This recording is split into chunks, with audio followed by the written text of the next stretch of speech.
हाँ, तो मेरे दोस्त कॉलेज पूरा हुआ, डॉक्टर बन गए, डिग्री ले ली और हॉस्पिटल में ड्यूटी पे लग गई। लेकिन अभी तक चेस्ट एक्सरे देखते नहीं आता। ये चेस्ट एक्सरे कैसे देखते हैं, क्या-क्या इस चेस्ट एक्सरे में देखा जाता है, चेस्ट एक्सरे की बारीकियाँ, चेस्ट एक्सरे में जो डायग्नोसिस बनाए जाते हैं आईसीयू के अंदर और इमरजेंसी में। अगर कोई पेशेंट आता है रेस्पिरेटरी रिलेटेड डिजीज़ का, तो क्या उसका डायग्नोसिस बनाएँगे चेस्ट एक्सरे देख के। इस वीडियो में मैं आप लोगों को सारी चीज़ें बताऊँगा। तो दोस्तों वीडियो को आखिर तक जरूर देखें। ये वीडियो देखने के बाद आप लोगों को आज चेस्ट एक्सरे देखना आ जाएगा। तो दोस्तों मैं डॉक्टर जम्मिल आज आप लोगों को स्टूडियो में बताऊंगा चेस्ट एक्सरे के बारे में। चेस्ट एक्सरे देखने से पहले कुछ इसकी बेसिक जो चीजें होती है वो मैं आपको बता देता हूँ। जब भी आप चेस्ट एक्सरे देखें तो सबसे पहले आपको एक्सरे में देखना है कि उसका पेशेंट का जेंडर क्या, पेशेंट का जो एक्सरे आप देख रहे हो मेल पेशेंट का एक्सरे या फीमेल पेशेंट का एक्सरे। उसके बाद उसको डेट देखना है, कौन सी डेट को एक्सरे हुआ है, एक्सरे बहुत पुराना तो नहीं है। नेक्स्ट जो चीज आपको देखनी है वो देखनी है जो एक्सरे की मार्किंग होती है राइट लंग लेफ्ट लंग की, सही तो है ना, राइट वाला लेफ्ट या लेफ्ट वाला राइट में तो नहीं हुआ है। तो कुछ चीजें इसमें देखना होती है। इसके बाद इसमें आपको तीन चीज और देखना होती है। जो पहली है रोटेशन देखना होता है एक्सरे में। रोटेशन का मतलब जब चेस्ट एक्सरे होता है तो पेशेंट स्टैंड जो सीधे खड़ा हुआ था वो सीधा सीधा खड़ा हुआ है ना, कभी कभी पेशेंट का तिरछा खड़ा हो जाता है, तो उसके कारण रोटेशन चेंज होता है, जिसके कारण जो ट्रेकिया हमारा ऐसा लगता है कि ट्रेकिया शिफ्टेड है। जब ट्रेकिया देखिए, अभी ट्रेकिया हमारा सेंटर में दिखाई दे रहा है।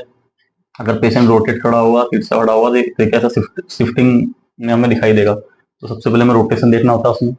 दूसरी चीज होती है जो इसमें देखना होती है हमें, इंस्पिरेशन देखना होता है। इंस्पिरेशन का मतलब जब पेशेंट का चेस्ट एक्सरे होता है उस टाइम पेशेंट ने गहरी सांस लिया नहीं लिया, सांस रोक के रखा नहीं रखा, उसको इंस्पिरेशन बोलते हैं। इसमें हमें देखना होता है पेनिट्रेशन। पेनिट्रेशन का मतलब जब एक्सरे हो जाता है, एक्सरे होने के बाद जो टेक्नीशियन होते हैं वो कॉन्ट्रास्ट देते हैं।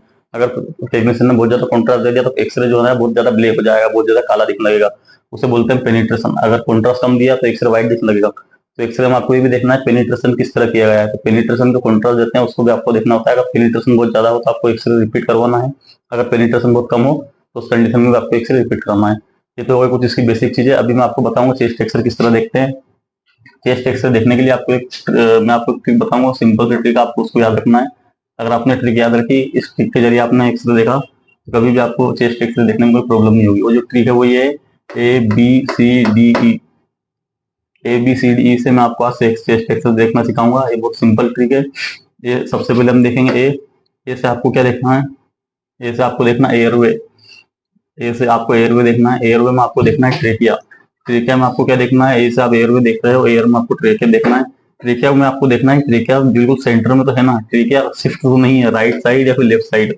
अगर आपको कभी भी ट्रेकिया शिफ्ट लगे, राइट साइड शिफ्ट लगे या फिर लेफ्ट साइड शिफ्ट लगे, तो आप समझ लो पेशेंट को कोई पैथोलॉजी है। अगर पेशेंट का ट्रेकिया राइट साइड शिफ्ट हो रहा है तो समझ लो लेफ्ट साइड पेशेंट को कोई पैथोलॉजी हो सकती है, कोई मास हो, कोई कैंसर हो, कोई सीएलएम हो, जो ट्रेकिया को पुश कर रहा हो opposite side right side shift कर रहा हो। अगर लेफ्ट साइड में पैथोलॉजी होगी, हो सकता है पेशेंट को लेफ्ट साइड मेसिव निमोथोरेक्स हो, निमोथोरेक्स के कारण लंग कोलेप्स हो रहा हो, राइट साइड कंप्रेस कर रहा हो उसको ट्रेकिया को, इसके कारण ट्रेकिया राइट साइड शिफ्ट हो सकता है। नेक्स्ट जो चीज हो सकता है पेशेंट को massive pleural effusion right side left side या फिर राइट साइड, जिसके कारण ट्रेकिया अदर साइड शिफ्ट हो रहा हो। ये चीज आपको इसमें देखना होती है। तो ट्रेका को पता करने के लिए, ट्रेका सेंटर में होता है, उसको पता करने के लिए एक साइन होता है जिसे हम ट्रेल साइन बोलते हैं। ट्रेल साइन देखने के लिए आपको क्या करना होता है, जो आपकी तीन फिंगर होती है, आपकी जो सेकंड थर्ड फोर्थ फिंगर होती है, इनका तीन फिंगर का यूज करना है। इधर का तीन फिंगर का यूज करना है आपको। तीन फिंगर को क्या करना है, जो पेशेंट होता है उसके से खड़े करना है, और जिसका स्टेनोक्लिकुलर नोच जो है, जो आपकी इंडेक्स फिंगर है उसको लेफ्ट स्टेनोक्लिकुलर नोच पे, और राइट साइड जो आपकी रिंग फिंगर उसको स्टेनोक्लिकुलर नोच पे रखना है।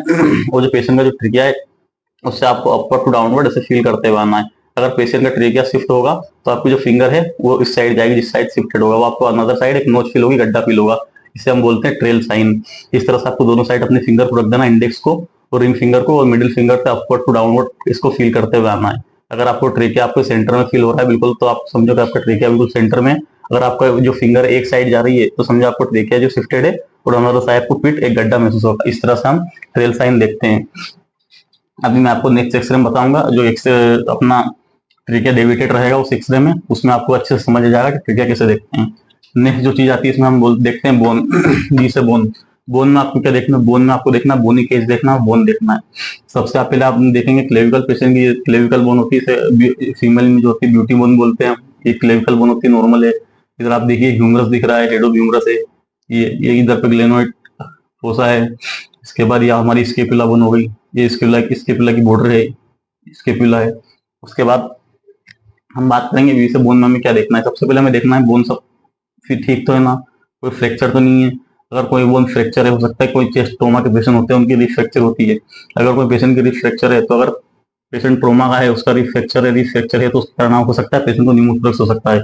न्यूमोथोरेक्स क्या होता है? अगर पेशेंट की रिब फ्रैक्चर है, उसके कारण वो लंग्स में उसने पंचर कर दिया, जिसके कारण लंग्स की हवा निकल जाती है।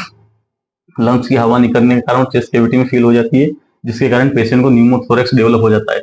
न्यूमोथोरेक्स एक मेडिकल इमरजेंसी होती है, जिसे हमें इमरजेंसी में ट्रीट करना होता है। उसमें क्या करना होता है? एक आईसीडी चेस्ट ट्यूब डाली जाती है चेस्ट के थोरेसिक कैविटी के अंदर, जिसे हम इंटरकोस्टल ड्रेनेज बोलते हैं।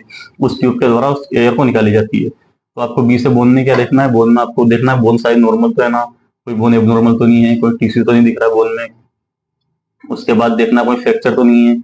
अगर कोई फ्रैक्चर है तो फ्रैक्चर के कारण पेशेंट को न्यूमोथोरेक्स तो डेवलप नहीं हुआ, हाइड्रोन्यूमोथोरेक्स तो डेवलप नहीं हुआ। अगर आपको ऐसा लग रहा है न्यूमोथोरेक्स है या फिर हाइड्रोन्यूमोथोरेक्स है, तो आपको तुरंत चेस्ट फिजिशियन से कंसल्ट करना और उस पेशेंट को आईसीयू डलवाना है।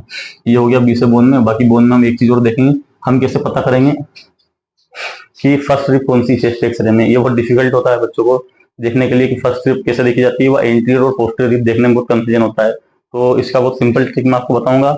इसका एक रूल है जो मैं आपको बताऊंगा आज। ये हमारी जो क्लेविकल होती है, just below the clavicle first anterior end of the rib, ये हमारी फर्स्ट रिप होती है। ये देखिए क्लेविकल बोन है, क्लेविकल बोन के जस्ट बिलो जो हमें एंटीरियर एंड दिख रहा है, ये हमारी फर्स्ट रिप है। Just below the clavicle first anterior end, it is first rib of anterior end, यही हमारी एंटीरियर फर्स्ट रिब होती है। जो एंटीरियर रिब जो होती है वो हमारी स्टर्नम से अटैच्ड होती है, और इसका जो पोस्टीरियर एंड होता है वो हमारे वर्टिब्रा से अटैच होता है। ये देखिए फर्स्ट रिब का एंटीरियर एंड स्टर्नम से अटैच है, वही दोस्तों देखिए ये घूम के जा रही पीछे, यहाँ पे ये वर्टिब्रा से अटैच होगी। तो हमारा जो एक्सरे में हम देखते हैं, जो फर्स्ट रिब होती है, जो एंटीरियर रिब होती है वो हमें 5 से 6 एंटीरियर दिखाई देती है। बाकी जो पोस्टीरियर रिब होती है वो 10 से 11 नॉर्मली पोस्टीरियर रिब रहती है। ये देखिए आप एंटीरियर रिब फर्स्ट, ये सेकंड, थर्ड, पीछे वर्टिब्रा जा रही है, फोर्थ, फिफ्थ, ये सिक्स, और ये 7 एंटीरियर रिब। अभी मैं आपको बताऊंगा पोस्टीरियर रिब। अभी मैं आपको पोस्टीरियर रिब दिखाऊंगा। पोस्टीरियर रिब ये देखिए आप, ये हमारी फर्स्ट, ये second, third, fourth, fifth, six, 7, 8, 9, 10, 11। जो नॉर्मल चेस्ट एक्सरे होता है उसमें 10 to 11 हमें पोस्टीरियर रिब दिखाई देती है, और 5 to 6 एंटीरियर रिब दिखाई देती है। एंटीरियर रिब देखना थोड़ा इसमें डिफिकल्ट होता है, आप इससे गौर से देखेंगे, या आप हमेशा याद रखें जो मैंने आपको बताया, just below the clavicle first anterior and जो होता है वही हमारी फर्स्ट एंटीरियर रिब होती है। तो जस्ट हमेशा आपको क्लेविकल के जस्ट नीचे देखना है, आपको एंटीरियर रिब दिखाई देगी। ये देखिए इसका जो एंटीरियर एंड होगा वो स्टर्नम से अटैच होगा, वो पोस्टीरियर एंड जो होगा वर्टिब्रा से अटैच होगा। आपको एक ही चीज याद रखना है, जो एंटीरियर रिब होती है उसका जो एंटीरियर एंड होता है वो स्टर्नम से अटैच रहेगा, वो जो पोस्टीरियर एंड रहेगा वो आपके वर्टिब्रा से अटैच रहेगा। आपको अगर उसके उसी के लिए आपको देखना है पोस्टीरियर रिब, तो पोस्टीरियर रिब के लिए आपको इस वर्टिब्रा साइड देखना है। सबसे पहले ऊपर देखो, वर्टिब्रा से जो अटैच है बोन दिख रही है, ये आपकी पोस्टीरियर रिब है। इस तरह आपको ऊपर से देखते आना है। और एंटीरियर रिब देखने के लिए आपको क्लेविकल के नीचे से देखना चालू करना है, और आपको पोस्टीरियर रिब देखना है तो आपको क्लेविकल से ऊपर से देखना चालू करना है। सिंपल सी ट्रिक है ये। अभी मैंने आपको बताया बी से बोन, बोन में हमने बोनी केस देख लिया, फ्रैक्चर देख लिया। फ्रैक्चर अगर है किसी पेशेंट को है तो उसे क्या क्या पैथोलॉजी हो सकती है वो देखा। अभी हम देखेंगे सी से हम देखेंगे कार्डियक रेशियो व सीपी एंगल। कार्डियक रेशियो कैसे देखना? आपको कार्डियक रेशियो देखने के लिए आपको क्या करना है, जो आपका कार्डियक रेशियो जो हार्ट है आपका, यहाँ पे आपका राइट एट्रियम होता है, यहाँ पे लेफ्ट एट्रियम होता है, उसके बाद यहाँ राइट वेंट्रिकल होता है, यहाँ पे आपका लेफ्ट वेंट्रिकल होता है। तो जो आपका कार्डियक रेशियो होता है ये थोरेसिक रेशियो के लेस देन 50% होना चाहिए। अभी मैं आप लोग को बताऊंगा कार्डियक रेशियो व थोरेसिक रेशियो में कैसे डिफरेंशिएट करेंगे, कैसे पता करेंगे कार्डियक रेशियो कितना होना चाहिए व थोरेसिक रेशियो कितना होना चाहिए। तो इसकी सिंपल सी ट्रिक है, जो आपका कार्डियक रेशियो देखने के लिए आपको दोनों साइड जो सीपी एंगल से राइट लंग का first CP angle, left lung का सेकंड वाला, दोनों का आपको मेजरमेंट करना है इस तरह से। ये देखिए आपको राइट साइड जो आपका सीपी एंगल है वहां पे इसको रख देना है। तो आप कागज लें तो कागज से, या फिर कोई पेन वही कोई स्टिक वगैरह ले सकते हैं, इसका भी यूज कर सकते हैं। और सेकंड साइड इसको रख देना है। उसके बाद इसको लेस देन इसको डबल कर लेना है इस तरह से। डबल करने के बाद इसका जो आप कार्डियक रेशियो आएगा वो देखिए 50% हो गया। जो मैंने आपको इसको फोल्ड किया है, ये 50% का लेस देन 50%, ये देखिए ये हमने किया, ये 50% यहाँ पे आ रहा है, तो 50% से कम। तो आपको सिंपल यही याद रखना है कार्डियक रेशियो थोरेसिक रेशियो देखने के लिए। अगर कार्डियक रेशियो जो है वो थोरेसिक रेशियो का लेस देन 50% होना चाहिए, पूरा 50% नहीं 50% से कम होना चाहिए। हमारा 100% थोरेसिक रेशियो मानते हैं हम, तो हमारा जो कार्डियक रेशियो है ये 35-40% का होना चाहिए। लेस देन 50% हमारा कार्डिक रेशियो होना चाहिए थोरेसिक रेशियो से। इस तरह से हम कार्डिक रेशियो देखते हैं और थोरेसिक रेशियो हम डिफरेंशिएट करते हैं। अभी नेक्स्ट चीज इसमें जो होती है मैं आपको बताऊंगा सीपी एंगल। सीपी एंगल का फुल फॉर्म होता है कोस्टोफ्रेनिक एंगल। चेस्ट एक्स में हमें 4 सीपी एंगल दिखाई देते हैं, फर्स्ट, सेकंड, थर्ड, फोर्थ। ये जो सीपी एंगल होते हैं नुकीले होते हैं। जो हमारा लंग्स होता है, लंग्स के लोअर बॉर्डर पर देखिए आप, ये सीपी एंगल है, ठीक है, ये सीपी एंगल है। सीपी एंगल का ब्लंट होना, जब भी अगर सीपी एंगल अभी नॉर्मल दिख रहा है, अगर सीपी एंगल इस तरह से वाइट हो जाएगा तो समझो पेशेंट के चेस्ट में कोई पैथोलॉजी है। पैथोलॉजी का मतलब पेशेंट की छाती में हो सकता है पानी भरा हो, पानी के साथ हवा भरी हो। अगर यहाँ पर सीपी एंगल इतना ब्लंट है, व्हाइट व्हाइट हो गया, जो अभी नुकीला दिख रहा है आपको, ब्लैक दिख रहा है नीचे तक, अगर ये व्हाइट हो जाता है तो पेशेंट को समझो प्लूरल इफ्यूजन है। हो सकता है अंदर पल्स भी हो, पायोथोरस भी हो सकता है ब्लड भी हो, ट्रोमा का पेशेंट हो तो उसको हीमोथोरक्स भी हो सकता है। तो हमेशा आपको सीपी एंगल देखना है, सीपी एंगल नॉर्मल है या नहीं है। अगर आपका सीपी एंगल ये ब्लंट है तो समझो पेशेंट को वहां पर प्लूरल इफ्यूजन है। अभी मैं आपको एक एक्सरे में दिखाऊंगा कि पेशेंट का सीपी एंगल ब्लंट होता है तो किस तरह से दिखाई देता है।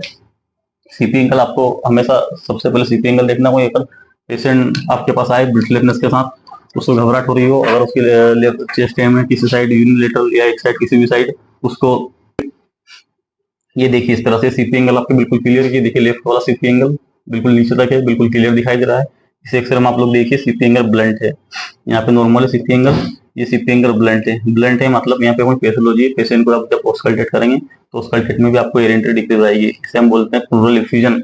इस पेशेंट को चेस्ट में पानी भरा हुआ है, प्लूरल इफ्यूजन है, जिसके कारण पेशेंट को यहाँ पे सीपी एंगल ब्लंट है। अभी मैं आपको एक नेक्स्ट एक्सरे दिखाऊंगा जिसमें मेसी पेशेंट को प्लूरल इफ्यूजन रहेगा। वो एक्सरे कैसे दिखाई देता है मेसी प्लूरल इफ्यूजन का, अभी इस एक्सरे में देखिए आप।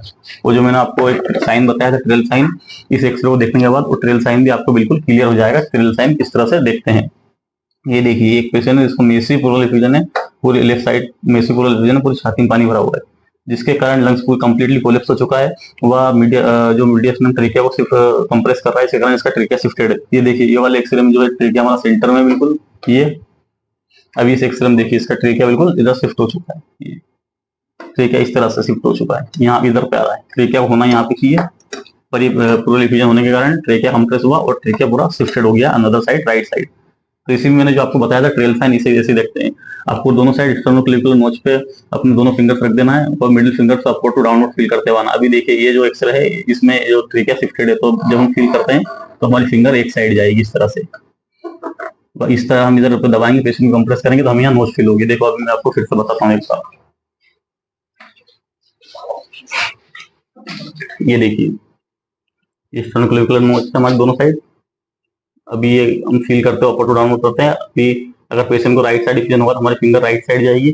अगर लेफ्ट साइड पेशेंट को इफ्यूजन होगा तो हम लेफ्ट साइड फील होगा और अनदर साइड हमें पीठ गड्ढा महसूस होगा। इस तरह से हम ट्रेल साइन देखते हैं मेसी प्लूरल इफ्यूजन के पेशेंट, जिस पेशेंट का ट्रेकिया शिफ्टेड हो। ये देखिए कंप्लीटली इसमें ट्रेकिया शिफ्टेड है, बिल्कुल एक साइड दिखाई दे रहा है। क्लासिकल एक्सरे है ट्रेकिया शिफ्ट का और मेसी प्लूरल इफ्यूजन। ये भी एक मेडिकल इमरजेंसी है, इसमें भी हमें पेशेंट को आईसीडी डालना होती है, इंटरकोस्टल ड्रेनेज चेस्ट ट्यूब, इसके कारण जिससे हम जो पेशेंट को फ्लूइड भरा हुआ है उसको ड्रेन करेंगे। ये हमारा हुआ चेस्ट एक्सरे प्लूरल इफ्यूजन का। किस तरह हम सीपी एंगल देखते हैं, देख लो ये मेसी प्लूरल इफ्यूजन का पेशेंट है, इसमें चेस्ट एक्सरे बिल्कुल दिखाई दे रहा है। अभी इसमें एक चीज और बताऊंगा मैं आपको, पेशेंट का जो होता है इसमें राइट वाले लंग में 3 लोब होते हैं, अपर lobe, middle lobe, lower lobe, और लेफ्ट साइड लंग में 2 लोब होते हैं। तो हम इन लोब को कैसे देखेंगे, तो इस लोब को देखने के लिए आपको एक सिंपल सी ट्रिक है। जो होता है हमारी एंट्री रिब होती है जस्ट बिलो द क्लेविकल, जो फर्स्ट एंड एंट्री रिब है, एंट्री रिब का जस्ट नीचे देखिए अभी सेकंड एंट्री रिब है। तो सेकंड एंट्री रिब का ये सुपीरियर बॉर्डर, ये इंफीरियर बॉर्डर। तो इंफीरियर बॉर्डर से आपको एक ऐसे लाइन खींच देना है, मार्क कर देना है, ठीक है, इस तरह से। फर्स्ट रिब, सेकंड रिब का इंफीरियर बॉर्डर, सेकंड रिब के इंफीरियर बॉर्डर से ऊपर की साइड जो है ये हमारा अपर लोब है, ठीक है, अपर लोब। उसी तरह से ये फर्स्ट रिब हो गई हमारी, सेकंड रिब हो गई, थर्ड रिब, फोर्थ रिब का ये ऊपर सुपीरियर बॉर्डर, इंफीरियर बॉर्डर। तो इसके इंफीरियर बॉर्डर पे फिर आप एक मार्क खींच दीजिए, तो आपका ये हो गया मिडिल लोब। इसी तरह से ये फोर्थ रिब के इंफीरियर बॉर्डर के नीचे जो लोब है वो हमारा हो गया लोअर लोब, ठीक है, upper lobe, middle lobe, lower lobe. X ray में हम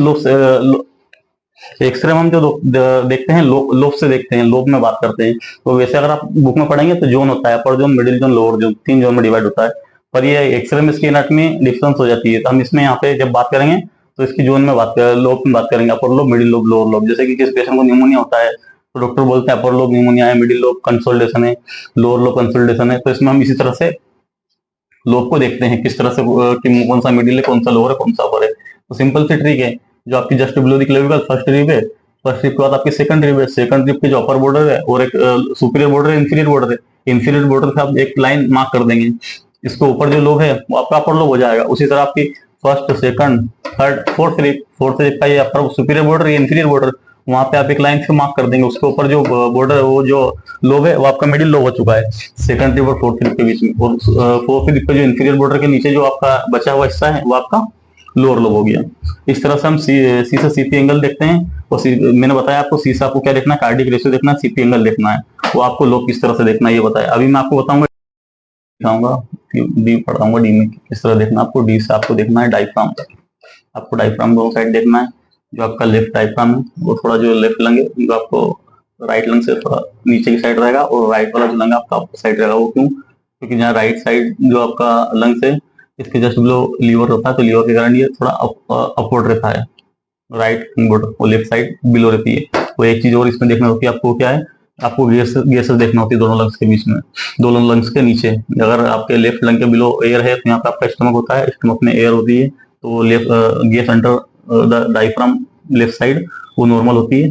जो लेफ्ट आपका डायफ्राम है लेफ्ट साइड, उसके नीचे अगर गैस आपको दिख रही है तो नॉर्मल है। अगर इसी तरह आपको राइट डायफ्राम के नीचे कोई गैस दिखती है तो एबनॉर्मल है, वो कोई मेडिकल इमरजेंसी हो सकती है, जिसमें कोई परफोरेशन वगैरह हो सकता है, कोई बीमारी हो सकती है, बड़ी सर्जिकल प्रॉब्लम नहीं। पेशेंट को यहाँ आपको right gas under right diaphragm दिखाई देगी। हम इस तरह से डी से डायफ्राम देखते हैं। और नेक्स्ट जो है इसमें ई है, ई से आपको इन्वायरमेंट देखना है। इन्वायरमेंट में आपको सारी चीजें टोटल ए टू जेड देखना है। पेशेंट को जितनी भी बीमारियां है, प्लूरल एफिजन हो गया, न्यूमोथोरेक्स हो गया, हाइड्रोन्यूमोथोरेक्स हो गया, इम्फाइसीमा हो गया, सीओपीडी हो गया, टीबी हो गया, कोई लंग मास हो गया, एटलेक्सिस हो गया, आईएलडी के पेशेंट हो गए, निमोनिया हो गया, कंसल्टेशन हो गया, टोटल चीज ए टू जेड आपको ई से इन्वायरमेंट में देखना है। अभी मैं आपको दिखाऊंगा इन्वायरमेंट में आपको क्या क्या चीज देखने मिलेगी। सबसे पहले जो मैं आपको दिखाऊंगा वो दिखाऊंगा चेस्ट एक्सरे पेशेंट का, जिसे प्लूरल एफिजन है। इस तरह से देखिए, ये जो नॉर्मल चेस्ट एक्सरे है एक पेशेंट का, इसमें हमारा ए से एयरवे नॉर्मल है, बी से बोन सारी नॉर्मल है, कहीं कोई एब्नॉर्मलिटी नहीं है। सी से आपके सीपी एंगल में देखिए आप, दोनों राइट साइड के सीपी एंगल दोनों क्लियर है, और लेफ्ट साइड का सीपी एंगल ब्लंट है, मतलब यहाँ पे प्लूरल एफिजन है। इस तरह से आपको देखना है X ray A B C D से। आपको एयरवे देखना है, बोन देखना है, सीपी एंगल में आप जैसे देखेंगे तो आप सीपी एंगल में तुरंत पकड़ लेंगे, और इस एनवायरमेंट में आपको ये चीज देखने मिलेगी। तो इसमें देखिए प्लूरल एफिजन का पेशेंट है ये, इस प्लूरल एफिजन का पेशेंट हमें एक्सरे इस तरह दिखाई देता है, सीपी एंगल ब्लंट हो जाता है। नेक्स्ट जो एक्सरे है ये मेसी प्लूरल एफिजन के पेशेंट का चेस्ट एक्सरे है। इसमें देखिए ट्रेकिया बिल्कुल कितना शिफ्टेड है राइट साइड, क्योंकि left side massive pleural effusion है। मेसी प्लूरल एफिजन होने के कारण जो लंग से कंप्लीटली कोलैप्स हो चुका है, वह ट्रेकिया को इसने अनदर साइड शिफ्ट कर दिया, पुश कर दिया। इसके कारण जो ट्रेकिया है वो राइट साइड शिफ्ट हो चुका है। अभी ये नॉर्मल चेस्ट एक्सरे इस तरह का होता है, देखिए, वो ये एबनॉर्मल